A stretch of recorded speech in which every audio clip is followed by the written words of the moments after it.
नमस्कार मित्रांनो, मराठी माहिती दूत या यूट्यूब चॅनलमध्ये तुम्हा सर्वांचं स्वागत आहे.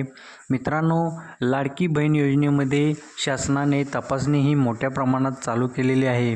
मित्रांनो, लाडकी बहीण योजनेमध्ये शासनाने जे निकष लावलेले आहेत त्या निकषानुसार लाडकी बहीण योजनेच्या जे लाभार्थी आहेत त्यांची तपासणी शासनाकडून होत आहे. या तपासणी अंतर्गतच शासनाच्या निदर्शनास आलेलं आहे की शासनाच्या सेवेमध्ये म्हणजे सरकारी नोकरीमध्ये काम करत असताना देखील काही महिलांनी या योजनेचा लाभ घेतलेला आहे.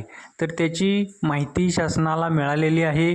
तसेच जिल्हा परिषदेमध्ये काम करणाऱ्या 1183 महिला अशा आहेत की त्यांनी लाडकी बहीण योजनेमधून लाभ घेतलेला आहे.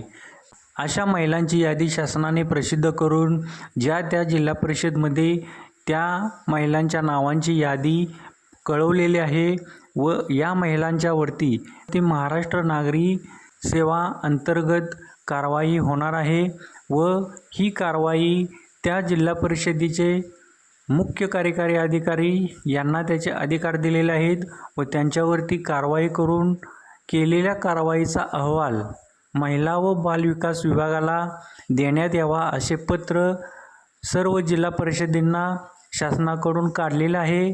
व ज्या ज्या जिल्हा परिषदमधल्या महिला आहेत की त्यांनी शासकीय नोकरीमध्ये असताना देखील या योजनेचा फॉर्म भरून या योजनेतून पैसे घेतलेले आहेत व शासनाची फसवणूक केलेली आहे, तर अशा महिलांच्यावरती शासनाकडून कारवाई केली जाणार आहे.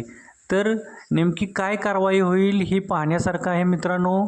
त्याचबरोबर इतरही अशा काही महिला आहेत मित्रांनो शासकीय योजनेमध्ये, त्या महिलांनी स्वतःहून या योजनेतून लाभ सोडलेला आहे, परंतु काही महिलांनी शासनाची फसवणूक केलेली आहे.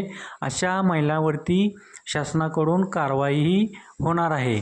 तसेच या योजनेमधून पुरुषांनी देखील महिलांच्या नावावरती अर्ज भरून आपल्या खाते नंबर बँकेचा देऊन या योजनेतून पैसे मित्रांनो लाटलेले आहेत.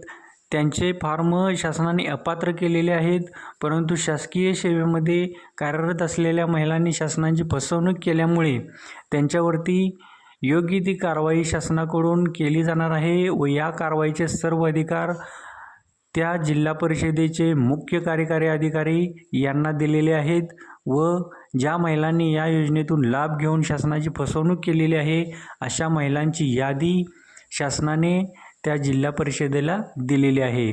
तर मित्रांनो, एकंदरीत पाहायचं झालं तर लाडकी बहीण योजनेमध्ये शासनाकडून चौकशी ही मोठ्या प्रमाणावर सुरू झालेली आहे व ज्या ज्या महिला शासकीय सेवेतील असतील किंवा ज्या महिलांचे उत्पन्न जास्त असतील, ज्या महिलांचे कुटुंब आयकर भरत असतील, ज्या महिलांच्या कुटुंबामध्ये 4 व्हीलर गाड्या असेल किंवा एकाच कुटुंबातील जास्त महिला लाभ घेत असतील, अशा सर्व महिलांच्यावरती मित्रांनो या योजनेतून तपासणी होऊन अपात्र केले जाणार आहे व या योजनेमध्ये ज्या खरोखरच पात्र महिला आहेत त्यांना या योजनेचा लाभ हा इथून पुढे सुरळीतपणे सुरू राहणार आहे.